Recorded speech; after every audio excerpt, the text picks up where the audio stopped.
Bonsoir messieurs, dames. Alors ce soir nous sommes en retard. J'ai perdu mon temps cet après-midi. Enfin, j'ai eu des tas de... En fait, je me réveille. Toute la nuit, j'étais à l'hôpital à cause de mon père qui a eu un excès de tension. Excès de tension à 24,5. Bon. Puis ce matin, ça allait très bien. Alors on l'a ramené à la maison. Voilà pourquoi je suis en retard. Alors, écoutez, j'ai des choses très importantes à vous dire. C'est pour ça que j'ai tenu quand même à venir faire ce petit cours d'art dramatique numéro 54. Alors, hier je vous parlais de la transformation du mental. Parce que tout se passe là, n'est-ce pas? Le comédien, pour interpréter qui vous voulez, n'importe qui sur scène, doit devenir ce personnage pour que le personnage soit vrai. Parce que si on imite un personnage, on fait simplement de l'hypocrisie. Hein, moi, si j'imite de la colère, bon, vous voyez bien que je ne suis pas en colère. Hein, parce que je vais me trahir 2 secondes après, je vais un peu rire, tout de suite le spectateur va se rendre compte que je joue la comédie, pour de bon, je joue la comédie. Or, le vrai comédien ne doit pas jouer au sens d'hypocrisie, ne doit pas simuler, ou simuler, comment on dit ça, enfin, ne doit pas imiter ou quelque chose comme ça, il doit devenir lui-même le personnage qu'il incarne à l'écran. Lui-même, c'est pour ça que je vous dis, le processus est compliqué, lent et très complexe. Très complexe parce qu'en ce sens que lorsque l'on commence la transformation psychologique, on peut se transformer en un personnage négatif. C'est-à-dire un personnage qui va nous affecter et qui va affecter notre entourage. En gros, on peut devenir un monstre. N'ayons pas peur des mots, c'est réellement ça. Lorsque par exemple, on a quelqu'un qui se transforme psychologiquement à cause de ses responsabilités. Vous voyez, par exemple, on donne des responsabilités à quelqu'un. Cette personne-là va prendre le rôle, l'habit du chef d'État, l'habit du chef des armées, du tout ce que vous voulez. Et insensiblement, en prenant cet habit, il va devenir monstrueux. Sa psychologie va se transformer en monstre. Comment cela se fait-il? Voilà. Parce que si vous voulez, il y a des... voilà. Moi, j'ai appris ça avec l'analyse transactionnelle. Eric Berne c'est Eric Berne qui, aux États-Unis, il a inventé l'analyse transactionnelle pour tout public afin de corriger les malformations de la transformation psychologique, en appelant ça les 5 états de conscience, parce qu'en gros, on est soit dans un état de conscience enfantin, soit dans un état de conscience neutre, ou soit dans un état de conscience adulte. Adulte, c'est quand on se croit papa, maman, qu'on joue le rôle du papa, de la maman. Et quand on est enfantin, c'est quand on joue le rôle du naïf, du gars qui veut tout apprendre dans la vie, qui sait rien, qui est là, qui est comme ça, voilà.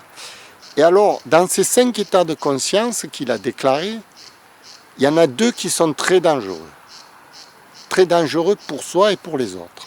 Parce que ces 2 états de conscience qui sont en gros l'enfant naïf, c'est celui qui croit tout ce qu'on lui dit.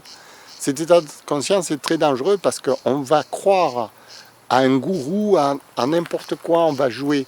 On va se transformer en personnage naïf et on va devenir bête, pour de bon, parce que le personnage naïf, vous le voyez dans les films, c'est celui qui fait les bêtises, hein, qui obéit au chef et puis qui fait n'importe quoi, parce qu'il devient bête. Pourquoi?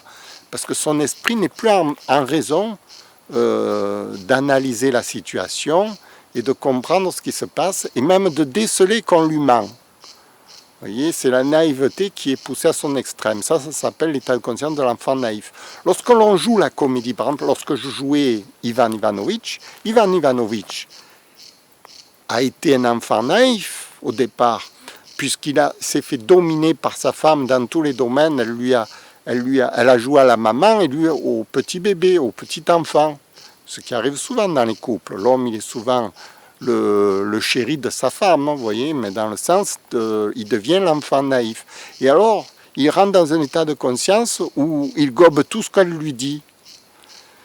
Et alors, cet état de conscience est dangereux parce que d'abord, il empêche l'auto-jugement, et puis secondement, on devient complètement idiot, quoi, dans la vie de tous les jours. Hein. Il y a des personnes comme ça qui sont comme ça. Et ça, c'est un des 5 états de conscience, c'est l'enfant naïf. Et ensuite, il y a l'adulte autoritaire, c'est celui du chef d'État qui se croit tout permis, qui commande, qui veut diriger le monde. Et celui-là aussi, il est très dangereux, parce que dans son esprit, il s'est tellement monté en grade qu'il se croit au-dessus de tout le monde, et son esprit commence à délirer dans une espèce de délirium dans lequel il se croit invincible, il se croit le roi du monde, et c'est lui qui dirige tout, vous voyez. Et c'est lui qui a toujours raison, évidemment. Et cet état de conscience, c'est l'enfant, c'est pas l'enfant, c'est le parent autoritaire, on appelle ça, dans l'analyse transactionnelle, c'est les 5 états. Le parent autoritaire qui veut commander, qui veut tout gérer, parce qu'on lui a donné au départ des responsabilités. Si par exemple vous jouez le personnage d'un général d'armée, par exemple, ça arrive très souvent. Par exemple, vous avez dans Colombo, la plupart des meurtriers sont dans l'état d'adultes, parents autoritaires, vous voyez. Ce sont des gens qui commandent, qui dirigent leur business, et qu'ils ont atteint une espèce de folie dans laquelle plus rien ne leur semble un obstacle à réaliser leurs vœux, vous voyez, leur machin. Parce qu'ils sont eux-mêmes, ils se sont eux-mêmes construits un monde dans lequel ils ont toujours raison. Voilà. Et ils n'écoutent plus personne, ceux-là, ils sont foutus, ils sont très dangereux pour la société aussi, parce que ceux qui sont naïfs vont les écouter aveuglément. Ceux qui ne comprennent pas sont obligés de subir tous leurs caprices, etc. Donc, je vous parle de ça parce que c'est très important lorsque l'on construit son mental de ne pas tomber dans les travers de la personnalité humaine. Et donc, il faut connaître les 5 états de conscience que l'analyse transactionnelle permet de déchiffrer, de dévoiler. Pour ça, moi, il m'a fallu 4 ans d'études. 4 ans d'études pour assimiler tout ça. Vous voyez, ça ne se fait pas comme ça, l'analyse transactionnelle. Ce n'est pas en 2 semaines que ça y est, on a compris les états de conscience, qu'on peut déceler, qu'on peut tout comprendre. Non, ça ne se fait pas rapidement. Et après, il faut le mettre en pratique. Et la mise en pratique, c'est ce que je fais devant vous. Là, en ce moment, qu'est-ce que je fais? Je fais du parent bienveillant. De l'adulte neutre, du parent bienveillant. Parfois, je fais de l'enfant naïf, de l'enfant... Alors là, c'est quand je fais du filou dingo. Je fais de l'enfant joueur. L'enfant joueur, c'est celui qui joue, qui s'amuse et qui rigole. Voilà. Mais il faut comprendre que les 2 états de conscience les plus dangereux, archi dangereux à bannir complètement de sa vie, c'est l'enfant naïf et le parent autoritaire. Et pour les bannir, il faut les comprendre, il faut les étudier. Il faut savoir dans quel état de conscience se trouve le personnage dans lequel vous allez jouer. Parce que le personnage que vous allez jouer sur scène, il peut avoir tous les états de conscience possibles et imaginables. Parce que vous n'avez qu'un texte, vous. Vous n'avez pas sous le texte écrit « Attention, là, il est en colère, là, il dirige, là, il fait ceci, là, il fait cela ». Là, ça, c'est au libre arbitre du comédien d'interpréter le personnage. Ça s'appelle l'interprétation du personnage dans une scène. Vous voyez? Alors, il faut être une espèce d'expert dans la matière pour être capable de, justement, jouer. Voilà, d'être capable de jouer sur tous les registres de façon à choisir, avant d'interpréter le personnage, de choisir l'état de conscience. L'état de conscience dans lequel on se trouve. Voilà. Alors, pourquoi je vous dis tout ça? Pourquoi je vous raconte la formation de l'acteur, parler? Parce que fondamentalement, vous comprenez bien que un acteur qui débute, un jeune acteur qui veut faire de la comédie, ne connaît pas tous ces pièges, ne connaît pas tous les aboutissements de tout ce qu'il entreprend sur la scène, ne sait pas comment transformer sa psyché pour devenir le personnage, ne sait pas les étapes qu'il doit franchir une à une, qu'il doit comprendre, parce que c'est pas tout d'être dans le bon état de conscience. Comme je vous ai dit, après, il faut apprendre à le corriger, cet état de conscience. Parce que c'est pas parce que vous êtes dans le bon tempo que vous êtes un bon comédien. Vous n'êtes pas encore un bon comédien. Parce qu'il va falloir ensuite travailler votre génie. Vous voyez, le génie de l'improvisation, quoi. Parce que sur scène, il va se passer des tas de choses que vous ne maîtrisez pas, impossible à maîtriser. Vous ne savez pas comment votre partenaire va vous répondre, vous ne savez pas ce qui va se passer sur scène, en gros. S'il y a un projecteur qui tombe, ben enfin, je dis n'importe quoi. Ça n'arrive jamais, un projecteur qui tombe. Mais par exemple, maintenant, c'est la nuit. Je suis obligé d'accélérer mon cours, vous voyez, pour que le tempo soit bon, pour pas qu'il y ait la lumière et qu'il n'y ait plus de lumière. Bon, déjà là, ça doit être l'obscurité. Hein. Voilà, donc je vais écourter.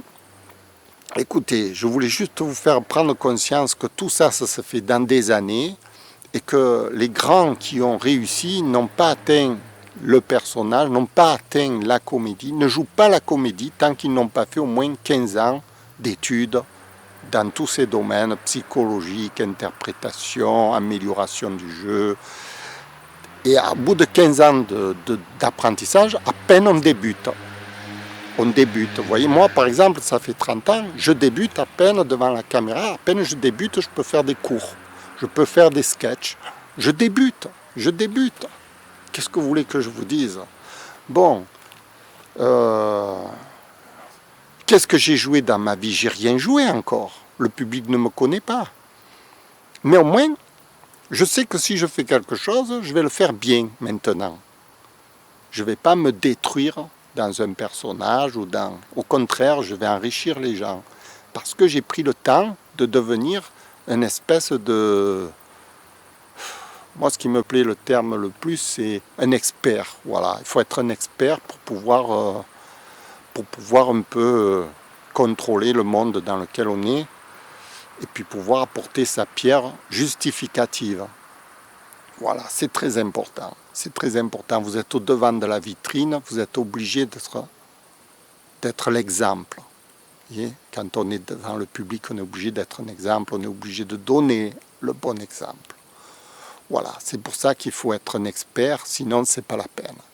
C'est pas la peine. Si c'est pour donner, si c'est pour faire du tout venant, ça existe actuellement de partout, il y a du tout venant. C'est... Voilà. Écoutez, je vous remercie, c'était le 54e cours d'art dramatique. Ça a été rapide parce que, comme je vous ai dit, hier soir, j'ai eu des problèmes, je me suis réveillé. J'ai été obligé d'aller chercher mon père à l'hôpital à 3h30 du matin. Ils me l'ont rendu, dites. Je croyais qu'ils ne me le rendaient plus, je croyais que c'était la fin du monde. Oh là là, j'étais dans tous mes états, J'ai dormi toute la journée pour récupérer, à peine j'arrive. Voilà.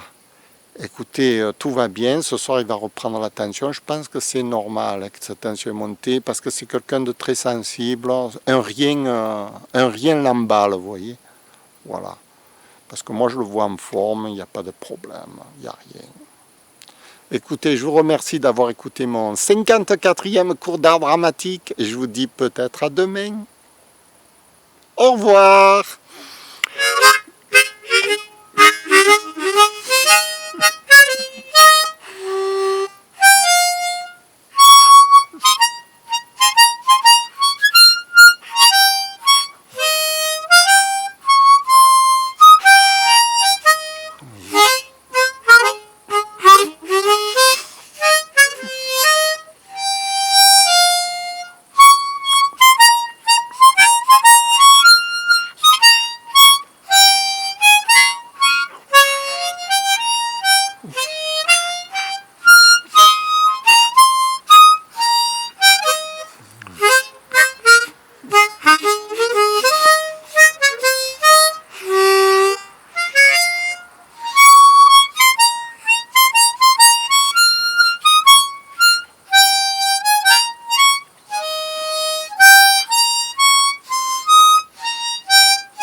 Merci, au revoir.